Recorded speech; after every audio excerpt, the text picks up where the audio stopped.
Izduživanje i polijeganje rasada uobičajene su pojave kod uzgoja u zatvorenom prostoru. To se najčešće događa kod uzgoja biljaka na policama prozora gdje biljke nemaju adekvatnu svjetlost i toplinu za normalan razvoj. U ovom videu pokazati ćemo vam kako osigurati biljkama prikladne uslove da bi bile kvalitetne i zdrave. Vremenski uslovi su ove godine jako pogodni za uzgoj sadnica povrća, ali ipak noćne temperature mogu biti kobne za naše biljke. Zbog toga često tražimo toplije mjesto pored prozora ili u prostorijama gdje je manja količina svjetlosti. Izdužene sadnice su čest problem kada se rasad proizvodi u zatvorenom prostoru i to može da utječe na bilo koju vrstu povrća ili cvijeća. Sadnice paradajza, tikvice, brokule, zelene salate postaju duge jer su posađene u vrijeme kada dnevnog svjetla nema još uvijek dovoljno. Velika gustoća biljaka na malom prostoru povećava ovaj problem, jer se sadnice očajnički protežu prema izvoru svjetlosti. Rezultat su tada tanke i svijetle stabljike i nekoliko manjih listova. Ukoliko se ovo stanje ne ispravi, njihove stabljike postaju slabije, rast se usporava, što će ih na kraju učiniti bespomoćnim pred napadima bolesti i štetnika. Također, manje je vjerovatno da će izdržati vjetar i kišu kada se nađu u bašti na otvorenom. Prvi i osnovni problem je nedovoljno svjetlosti. Sadnice imaju prirodnu tendenciju da rastu prema svjetlu. Ako je izvor svjetla previše prigušen ili je daleko, u malim biljkama se aktivira sistem preživljavanja. One ubrzano rastu u visinu kako bi pokušale da se približe svjetlosti. Rezultat toga su tanke i krhke stabljike. Ukoliko je izvor svjetlosti samo sa jedne strane, na primjer stavili ste ih na prozorsku dasku, mogu toliko da se nagnu prema suncu da se postupno bočno saviju. To je poprilično opasna situacija za preživljavanje malih sadnica, jer su previše blizu utopljenom i vlažnom supstratu, što ih tada čini osjetljivim na bolesti poput polijeganja rasada. Drugi uzrok za izduživanje sadnica je previše toplote. Temperature koje imamo u kućama ili stanovima ili u klijalištu mogu da dovedu do naleta brzog rasta sadnica. Zapravo, čim sjeme proklija, ono reaguje na visoku temperaturu bržim rastom stabljike. Ona se izdužuje prije nego što lišće ima priliku da je sustigne. To rezultira neuravnoteženo razvijenim sadnicama. Treći uzrok je nekonsistentna vlaga. Ukoliko zalijevanje nije redovno, već se supstrat suši između dva zalijevanja, to sprečava sadnice da izrastu u snažnu biljku sa dobrom lisnom masom.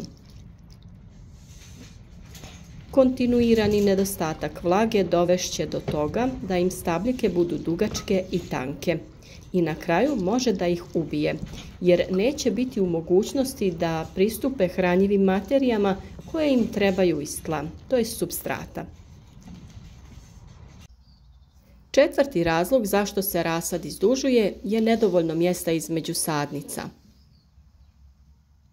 Kako klijavost sjemena nikada nije 100%, često se dešava da sadimo po više sjemena u jednu ćeliju kontejnera ili u jednu posudu.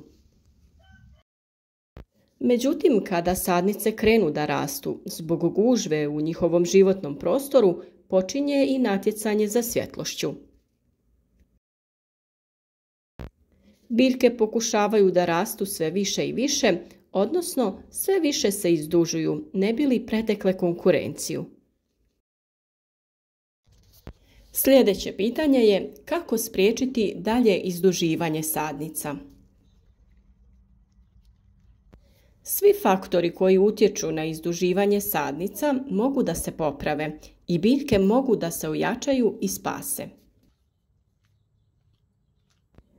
Ukoliko morate da sadite u periodu kada nema dovoljno prirodne svjetlosti, neophodno je sadnicama obezbijediti dodatnu svjetlost. Naime, prosječna količina sunčeve svjetlosti do ranog proljeća mnogo je manja od 12 do 16 sati koji su potrebni za snažan razvoj sadnica. Sa druge strane, većina sadnica povrća su biljke dugog dana koje uspijevaju na 16 sati sunčeve svjetlosti i 8 sati mraka. Ponekad se dešava da sadnice moraju da ostanu duže vrijeme u zatvorenom prostoru zbog vremenskih prilika. Jako je važno da imaju dovoljno svjetla da bi prošle kroz svoju početnu vegetativnu fazu. Za to se najbolje pobrinu lampe sa punim spektrom. Također ih morate redovno okretati tako da bi se one same ravnale tražeći svjetlost. Mi smo za naše biljke izradili klijalište u kojem držimo biljke da bi im obezbijedili dovoljno topline za nicanje, ali i dovoljno svjetlosti za bolji rast. Ukoliko imate mali broj sadnica i držite ih u kući, blizu prozora koji je okrenut ka jugu, možete da koristite neki reflektirajući materijal. Za ovo je najbolje upotrijebiti neki potpuno bijeli materijal. Ako biljke držite pored prozora, dobro je iza biljaka postaviti bijeli reflektirajući predmet. Na ovaj način se svjetlost odbija i dolazi do biljaka i sa druge strane. Samim tim biljke dobivaju svjetlost sa više strana i ne dolazi do naginjanja u jednom smjeru. Iako su temperature između 23 i 26 stepeni idealne za klijanje, većina sadnica najbolje uspijeva pri dnevnoj temperaturi između 18 i 21 stepen i noćnim od 13 do 15 stepeni Celzijusa. Biljke obavezno treba skinuti sa grijanih podloga ili ukloniti najlone ili folije za vlagu u roku od nekoliko dana od nicanja. Također biljke treba zalijevati odozdo gdje je najbliže korijenovom sistemu. Dakle, svaki kontejner ili posuda bi trebalo da imaju svoju tacnu.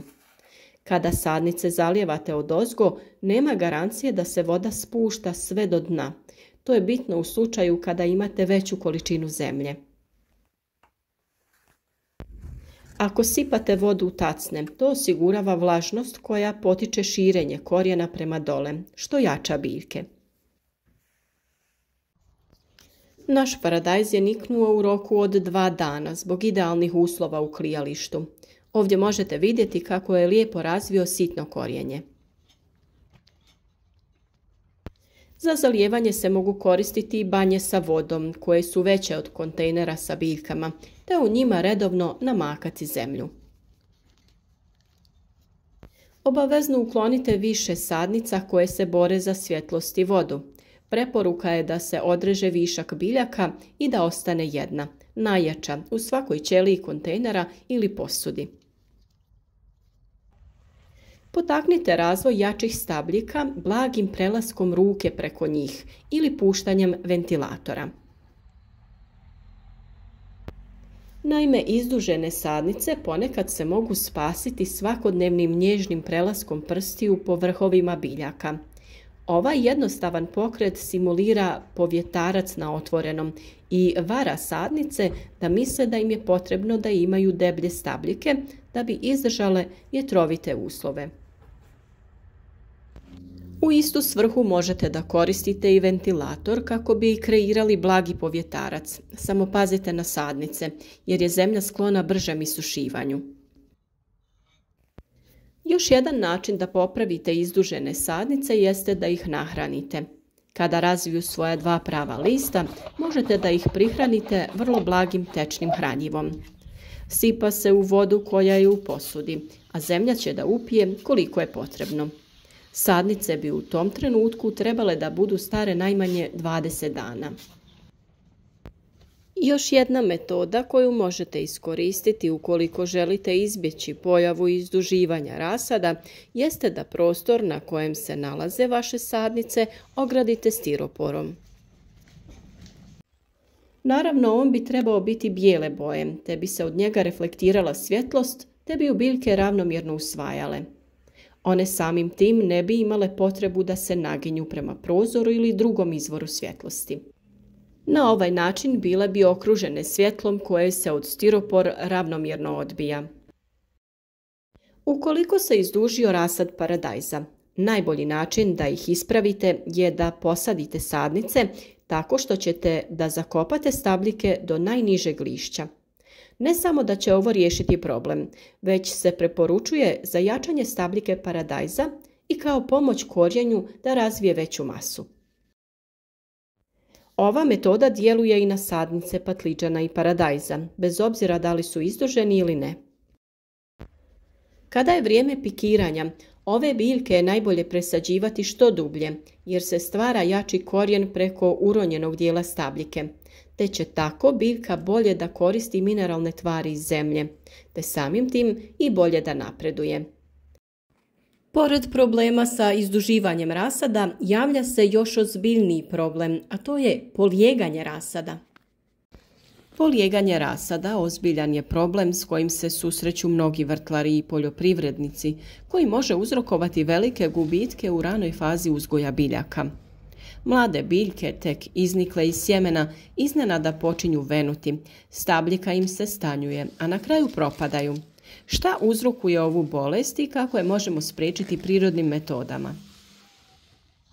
Uzrokuju je različite gljivične i bakterijske infekcije koje napadaju nježne stabljike i korijenov sistem mladih biljaka. U nastavku ćemo detaljno objasniti zašto dolazi do polijeganja rasada, koji su glavni uzroci te kako se ovaj problem može spriječiti primjenom prirodnih preparata. Polijeganje rasada najčešće uzrokuju patogene gljivice i mikroorganizmi koji napadaju biljke u vlažnim i nepovoljnim uslovima. Ova bolest može se pojaviti već nekoliko dana nakon klijanja i obično napada biljke dok su još mlade i osjetljive. Glavni uzročnici su gljivice iz roda Phytium, Rhizoctonia i Fusarium, ali i određene bakterije. Ove gljivice vole vlagu i brzo se šire u uslovima loše drenaže i visoke vlažnosti zraka. Zašto dolazi do polijeganja rasada? Polijeganje rasada je rezultat infekcije patogenima koji žive u tlu, vodi ili na površini biljaka. Ovi mikroorganizmi napadaju biljke kada su uslovi za njihovo širenje povoljni, a otpornost biljaka smanjena. Glavni faktori koji doprinose polijeganju rasada uključuju prekomjerna vlažnost. Stalno vlažno tlo stvara idealne uslove za razvoj gljivica. Tu je i loša drenaža. Slabo propusno tlo zadržava vlagu i potiče rast patogenih organizama. Gusta sjetva je sljedeći od razloga jer prevelik broj biljaka u malom prostoru smanjuje cirkulaciju zraka i povećava vlažnost. Tu je naravno i nedostatak svjetlosti, slaba osvjetljenost, slabi biljke, čineći ih podložnijima infekcijama. Visoka ili niska temperatura, ekstremne temperature oslabljuju biljke i smanjuju njihovu otpornost. Kontaminirano tlo ili sjeme je također jedan od razloga jer prisustvo patogena u tlu ili na sjemenu povećava rizik od razvoja ove bolesti. A kako da prepoznate da se radi baš o polijeganju rasada? Naime, stabljika biljke postaje tanka i tamna na mjestu gdje dodiruje tlo. Biljke počinju naglo venuti i padati. Korijenje može trunuti i poprimiti također smeđu ili crnu boju. Ako primijetite ove simptome, važno je brzo djelovati kako biste spasili ostatak biljaka. Naravno, ključ borbe sa prirodnim preparatima je prevencija, pa ukoliko želite izbjeći hemijske preparate, iako na biljkama nema naznaka ovog oboljenja, možete uključiti tretman prirodnim preparatima kako bi spriječili ovu pojavu. pogotovo ako ste već u prijašnjim sezonama uzgoja imali problem sa istom. Ukoliko se polijeganje rasada već pojavilo, preostale biljke probajte spasiti tako što ćete ih izvaditi iz zaražene zemlje. Pripremite neki od preparata koje ćemo vam u nastavku predložiti. Saperite korijen i presadite biljke u novi supstrat. Redovno ih tretirajte sa nekim od tih preparata kako bi spriječili daljnje širenje ovog oboljenja. No prvo recimo kako spriječiti polijeganje rasada. Najbolji način borbe protiv polijeganja, kao što sam rekla, je prevencija. Evo nekoliko ključnih koraka koje možete poduzeti. Prvo je priprema tla. Tlo u kojem sijete sjeme treba biti kvalitetno i sterilno. Možete koristiti kupovni supstrat za sjetvu ili sterilizirati vlastitu mješavinu tla. Nedavno smo objavili video o svim preparatima koji vam mogu poslužiti u te svrhe, te smo vam dali savjet kako da sami pripremite supstrat za sjetvu i presađivanje biljaka. Dodavanje kokosovih vlakana, perlite ili pijeska poboljšava drenažu i smanjuje zadržavanje viška vlage. Drugo je pravilno zalijevanje. Najčešća greška je u stvari prekomjerno zalijevanje, što stvara savršene uslove za razvoj gljivica. Da biste to spriječili, zalijevajte umjereno, najbolje ujutro, kako bi se tlo moglo prosušiti tokom dana. Koristite raspršivač umjesto direktnog mlaza vode i osigurajte da posude imaju drenažne rupe kako bi višak vode mogao otjecati. A treće su ti prirodni preparati protiv gljivica. Umjesto hemijskih fungicida možete koristiti prirodne preparate koji pomažu u borbi protiv gljivica. Prvi je kao i uvijek čaj od kamilice. On sadrži prirodne antifungalne spojeve. Pripremite čaj, ostavite da se ohladi i zalijevajte biljke jednom sedmično. Naš drugi favorit je uvijek cimet u prahu. Pospite malo cimeta po tlu jer on ima prirodna antifungalna svojstva i može spriječiti razvoj gljivica. Otopina sode bikarbone može biti vrlo korisna. Pomiješajte kašikicu sode bikarbone sa litrom vode i koristite kao sprej za biljke. Ekstrakt bijelog luka je također djelotvoran. Zgnječite nekoliko čenova bijelog luka, potopite ih u toploj vodi preko noći i tom otopinom zalijevajte vaše biljke. Rastvor hidrogen peroksida, razrijeđeni 3% hidrogen peroksid, može se koristiti za dezinfekciju tla i posuda za sjetvu. A tu su i mlijeko i sirutka. Mlijeko u omjeru 1:10 sa vodom može se koristiti za tretiranje rasada, dok sirutka jača biljke i djeluje antibakterijski. Hranjivo od koprive, kao i uvijek, jača biljke i smanjuje prisustvo patogena u tlu, no sa njom ne smijemo pretjerivati jer sadrži puno dušika koji potiče biljke na razvoj lisne mase. Četvrti važan korak je održavanje dobre cirkulacije zraka.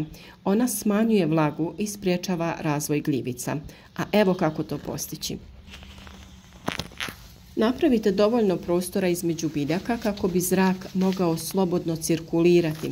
Ako uzgajate biljke u zatvorenom, koristite neki mali ventilator kako biste spriječili zadržavanje vlage, a to će također stvarati prirodne uslove i onda će biljke biti otpornije, jače i čvršćih stabljika. Ipak, kada se radi o uzgoju većeg broja biljaka i bojazni od pojave ovog oboljenja, mnogi ne žele riskirati. Ukoliko želite koristiti neki od umjetnih preparata, koristite ih sa oprezom i u pravom omjeru. Previcur Energy je jedan od preparata koji ima najmanje neželjenih posljedica. Osigurava preventivnu i sistemičnu zaštitu od bolesti polijeganja i rane plamenjače. Osim toga, pozitivno djeluje na rast korijena i ukorjenjavanje, a biljke lakše podnose stresne uslove presađivanja. Preporučuje se primjena odmah nakon sjetve, a drugo zalijevanje nakon 2 sedmice kada biljke imaju oko 10 cm visine ili nakon pikiranja. Protiv bolesti polijeganja sa ovim preparatom zalijevamo korijen biljke i zemlju oko biljke. Na 10 litara vode dodajemo 2,5 ml sredstva. Prilikom zalijevanja vodite računa da je zemlja umjereno vlažna, nikako suha, ali ni prevlažna. Možete ga koristiti i nakon što presadite biljke na stalno mjesto u vrtu, a tada koristite 200 ml otopine po presadnici. Revicur Energy se također folijarno može koristiti protiv pojave plamenjače na paprikama i salati. Jednostavan je i siguran za primjenu te osigurava zaštitu od svih najvažnijih bolesti mladog rasada. Vrlo je bitno da upotrebljavate sredstva za zaštitu biljaka sigurno i u pravom omjeru te u pravo vrijeme. Prije upotrebe uvijek pročitajte etiketu i informacije o sredstvu, jer ćete tako najbolje procijeniti količinu sredstva koja je potrebna za vaše biljke. Mi svakako preporučujemo da probate ispoštovati sve uslove za uzgoj biljaka i isprobate prvo prirodne preparate za zaštitu prije nego posegnete za umjetnim rješenjima. Ova pojava se svakako može izbjeći, zato ova prirodna sredstva koristite preventivno. Očuvajte vaš rasad i izbjegnite gubitke u proizvodnji. Polijeganje rasada može biti ozbiljan problem, ali pravilnom prevencijom možete zaštititi svoje biljke. Pravilna priprema tla, održavanje optimalnih uslova i korištenje prirodnih preparata mogu značajno smanjiti rizik od ove pojave. Umjesto hemijskih fungicida, primjena biljnih ekstrakata, bioloških sredstava i kontroliranog zalijevanja mogu pomoći u očuvanju zdravog rasada. Prevencija je ključ uspjeha, zato reagujte na vrijeme, a pravilna njega biljaka u ranim fazama rasta osigurati će zdrav i snažan razvoj biljaka do faze presađivanja.